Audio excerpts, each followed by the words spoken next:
Pessoal, vamos dar continuidade aqui ao curso de Eletricidade 2 e agora nessa aula nós iremos estudar o cálculo de impedâncias em paralelo. Na aula passada a gente viu anteriormente como é que a gente faz o cálculo de uma impedância em série e agora nós iremos ver como a gente faz isso em paralelo, ou seja, como é que eu calculo a impedância quando eu tenho, por exemplo, um resistor em paralelo a um capacitor, ou um resistor em paralelo a um indutor, ou um indutor paralelo a um capacitor, e assim sucessivamente? Nós vamos ver como é que nós podemos fazer o cálculo da impedância resultante para esse tipo de circuito em corrente alternada. Então, vamos lá.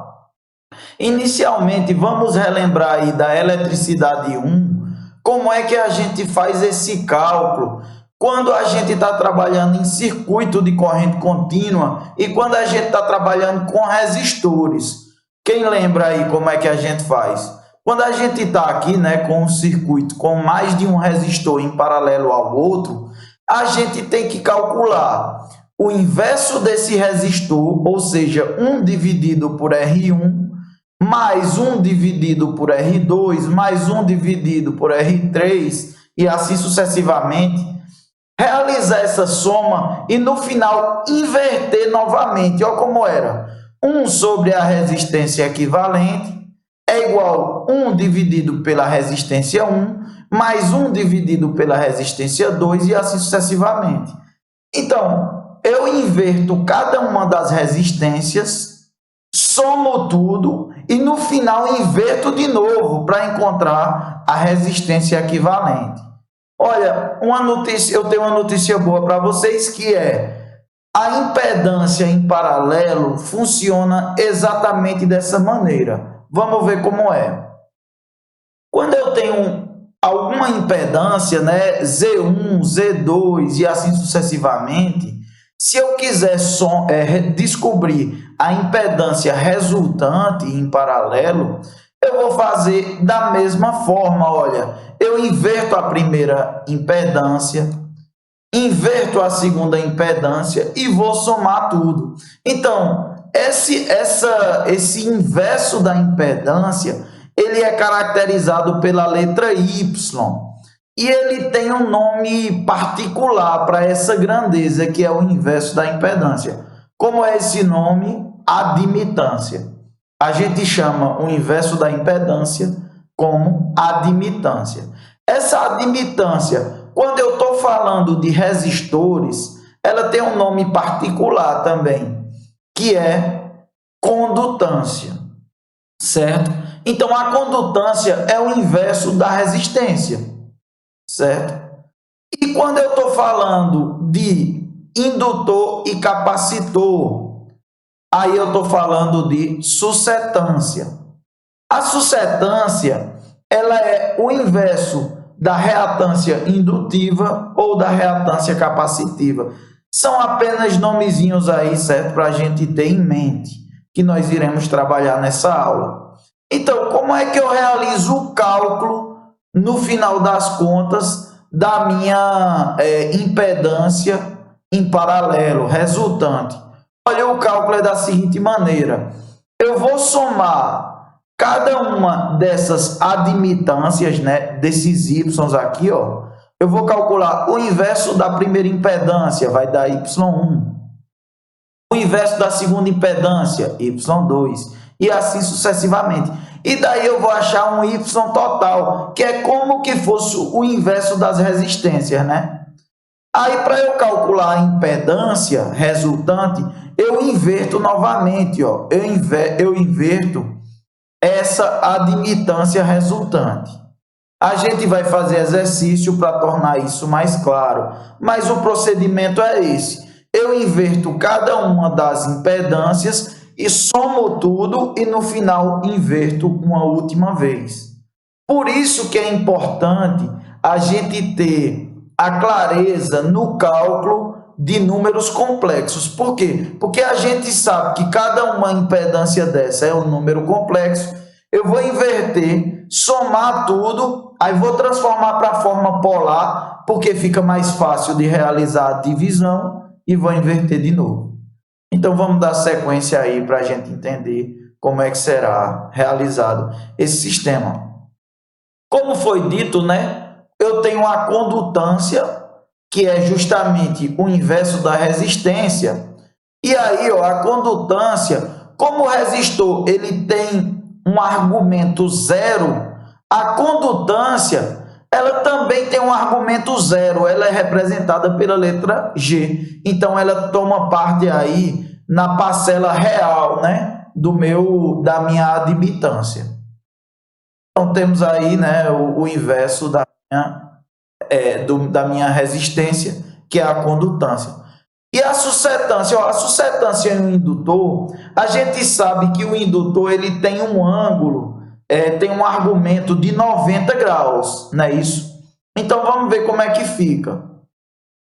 O indutor ele tem um argumento de 90, só que como a suscetância ela é o inverso, né, para o meu indutor, então eu vou ter um módulo equivalente a 1 dividido pela minha reatância indutiva, e aí o argumento, né, o ângulo de fase dessa admitância, ele vai ser de menos 90. Por quê? Porque ó, o complexo, quando eu divido por 90, eu subo ele com o ângulo oposto, porque o 1 ele tem defasagem de zero. Quando eu estou dividindo dois complexos, eu pego o ângulo do primeiro, subtraio do ângulo do de baixo. Então, quando eu pego 0 menos 90, a defasagem da suscetância para o meu indutor, ela tem um ângulo de fase de menos 90 graus. E ela é medida em Siemens, é a grandeza da suscetância. O que é o Siemens no final da conta? Olha, o Siemens ele é o inverso do ohm, né? Porque se a reatância indutiva ela é dada em ohms, aí eu vou ter o Siemens, o inverso do ohm. E aí eu terei no final exatamente isso, né? A minha suscetância do indutor vai ser chamada de BL.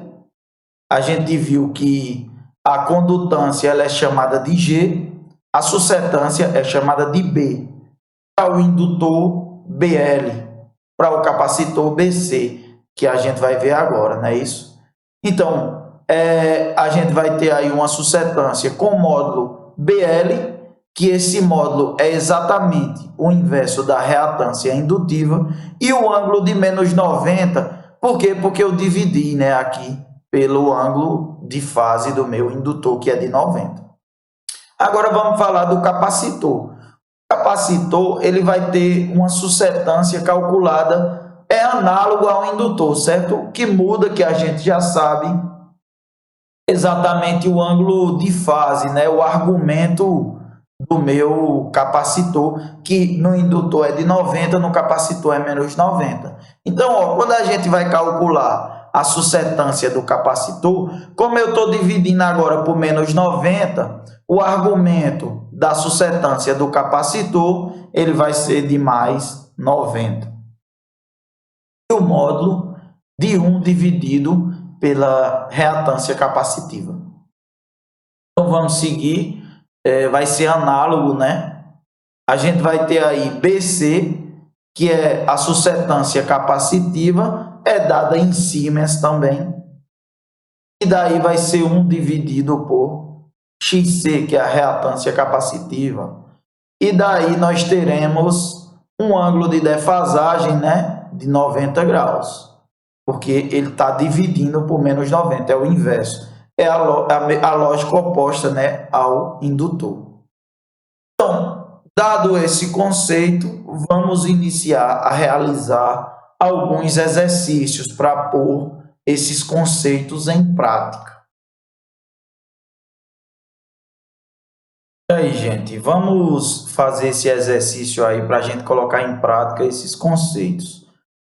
Calcule a impedância total do circuito em paralelo abaixo. Nesse exemplo, a gente tem um resistor de 20 ohms em paralelo com um indutor com reatância indutiva de 10 ohms. Então vamos lá. A gente vai iniciar calculando, né, a admitância, que é como a gente havia mencionado. Eu vou ter que calcular a condutância, que é o inverso da resistência. Depois, a suscetância, que é o inverso da minha reatância indutiva. E depois eu somo tudo para encontrar a minha admitância total. Então vamos ver aí como é que fica. A condutância, inverso da resistência, a gente vai ter que ela é chamada de G e o ângulo de fase é zero, né? Porque a gente viu que o inverso da resistência, como a resistência não tem nem o argumento da resistência é zero, a gente vai calcular como 1 sobre a resistência defasado de 0 graus. Então, a gente está vendo aí que a resistência é 20 ohms, 1 dividido por 20, defasado de 0 graus, e aí eu vou ter 0,05 Siemens, que é a unidade que a gente viu, defasado de 0 graus. Colocando isso na forma retangular, a gente vê que a parte real é igual a 0,05. Então, olha, a admitância desse resistor é a parte real, que é a condutância, é 0,05. A parte imaginária, que é a suscetância, é zero. Então, a gente vai ficar com esse número complexo em Siemens. Agora, vamos trabalhar com o indutor aqui. Então, nós vamos calcular a suscetância. A suscetância é o inverso, né, da minha reatância indutiva. Então, a gente vai ter que BL, que é o símbolo da suscetância, é igual a 1 dividido por XL, que é a minha reatância, defasado de menos 90 graus, como a gente viu lá na explicação. Então, nós teremos aí 1 dividido por 10 ohms, defasado de menos 90 graus, nós teremos 0,1 Siemens defasado de menos 90. Olha, esse menos 90 a gente sabe que é negativo no eixo imaginário, né? Negativo no eixo imaginário. Então, a gente vai ter a forma geral aí da minha admitância vai ser 0, que é a parte real, a gente está vendo aí que não tem nenhuma parte real, menos J, que é negativo na parte imaginária, vezes 0,1, que é o módulo, Siemens, S. Então, vamos encontrar aí, a gente viu que a gente vai ter que somar cada uma das admitâncias. Então, a gente vai encontrar a admitância resultante, que ela vai ser a soma da admitância do meu resistor mais a admitância do meu indutor. Então, nós teremos aí a parte real, 0,05 Siemens, menos J vezes 0,1 Siemens. Essa parte relacionada com o resistor, relacionada com o indutor. E agora acabou? Não, a gente achou a admitância. O que é que a gente quer no exemplo? A impedância. A impedância ela é o inverso da minha admitância, né? Então, a gente vai calcular a impedância, que ela é o inverso da minha admitância. Olha, para eu realizar esse cálculo, eu deixando assim na forma retangular, fica muito difícil. Dá para se fazer. A gente teria que multiplicar em cima e embaixo pelo conjugado do número, mais o conjugado complexo. Mas eu acho mais fácil passar essa admitância que está na forma retangular para a forma polar. Olha como é que fica. Fica 0,112 Siemens. Como é que eu achei esse 0,112? Daquele modo, pessoal, raiz desse ao quadrado mais esse ao quadrado. É assim que a gente encontra. E o ângulo pelo arco tangente desse dividido por esse. E daí a gente encontra aqui, né, a nossa admitância na forma polar. E agora fica fácil. Para eu achar o módulo, eu divido 1 por esse cara aqui, por 0,112. Aí eu acho o módulo da minha impedância.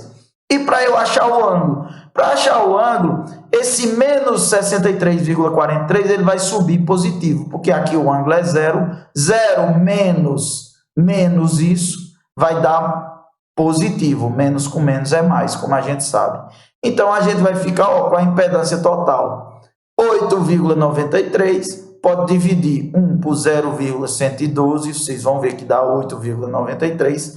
Defasado desse ângulo aqui, ó, desse cara positivo, certo? E se eu quiser aí na forma retangular, eu consigo também. Basta que eu faça esse cara 8,93 vezes o cosseno de 63,43 vai dar 4. E 8,93 vezes o seno de 63,43 vai dar 7,95J. E aí a gente encontrou a impedância resultante desse circuito em paralelo. Vamos ver esse outro exemplo. O modo de resolução dele é bem parecido com esse anterior que a gente acabou de resolver, certo? Então, ó, novamente, calcule a impedância total do circuito em paralelo abaixo. Então, a gente agora tem um resistor, um indutor e um capacitor, um em paralelo ao outro. E o procedimento é o mesmo, só que agora eu vou ter que calcular a condutância desse resistor, a suscetância desse indutor, a suscetância desse capacitor, e daí, novamente, vou somar tudo, descobrindo a admitância resultante, e no final eu inverto essa admitância para encontrar a minha impedância. Então, vamos lá. Condutância do resistor. Novamente, é o mesmo procedimento. A condutância ela é identificada pela letra G. 1 dividido por 5 ohms defasado de 0. A gente vai ter aí 0,2 Siemens defasado de 0. Isso com relação a esse resistor. E agora, na forma polar, na forma retangular, perdão, a gente vai ter a admitância resultante para o resistor 0,2 Siemens mais J 0. Não é isso? Aí a gente agora vamos para a suscetância do indutor. E daí a gente vai fazer o mesmo procedimento. Só que a suscetância do indutor é defasada de menos 90. É o modo 1 dividido pela reatância indutiva. A gente vai ter 1 dividido por 8 ohms, defasado de menos 90, que nós teremos 0,125 Siemens, defasado de menos 90. Encontrando aí, ó, na forma retangular, 0 da parte real, menos J, que multiplica 0,125 Siemens. Não é isso? Igual, até aqui, está exatamente análogo ao exemplo anterior, só que agora nós vamos implementar a suscetância do capacitor, que ela é calculada analogamente à do indutor. Só que a gente viu que a suscetância do capacitor ela tem uma defasagem no eixo imaginário de 90 positivo. Então, nós teremos que o módulo é 1 dividido pela reatância capacitiva, defasado de 90 no eixo do imaginário da minha admitância. Então, nós teremos 1 dividido por 20, defasado de mais 90. Isso me dará 0,05 Siemens, defasado de 90 graus positivo. Aí, na forma retangular, nós teremos 0 mais J, que multiplica 0,05. Por que mais? Porque o ângulo de fase aqui é mais 90 no eixo imaginário. Então, agora nós iremos calcular novamente a admitância resultante dessas 3 admitâncias em conjunto. Então, vamos lá. A admitância ela é dada pela soma da admitância do resistor, do indutor e do capacitor. E a gente sabe que para somar números complexos, eu somo as partes reais com as reais, as imaginárias com as imaginárias. Então, vamos lá. Ó. 0,2, que é a minha condutância, mais J, que é o primeiro complexo, mais o segundo complexo aqui, que é 0 menos J, que multiplica 0,125 Siemens, e o terceiro complexo, que é referente ao meu capacitor. Agora eu vou somar 0,2 mais 0, que vai dar 0,2, e vou somar a parte imaginária, ou seja, eu vou subtrair 0,05, que está positivo, menos 0,125, que está negativo. Então, eu encontrarei 0,2 Siemens menos J, que multiplica 0,075 Siemens, certo? E aí, eu transformando para a forma polar. Por que eu vou transformar para a forma polar novamente? Porque a impedância ela é o inverso da admitância. Então, fica bem mais fácil da gente descobrir quando a gente está com uma admitância na forma polar. Então, vamos lá. A impedância, que é o inverso da admitância, nós veremos que eu vou dividir 1 por 0,214 e eu vou encontrar 4,68 ohms. E o ângulo, a gente viu que o ângulo é exatamente o oposto. Aqui é negativo, vai ficar positivo. E novamente eu posso descobrir, eu posso repassar essa impedância para a forma retangular e eu encontrarei 4,38 ohms mais um J, que multiplica 1,64 ohms, tá ok? Então, nós teremos essa impedância resultante.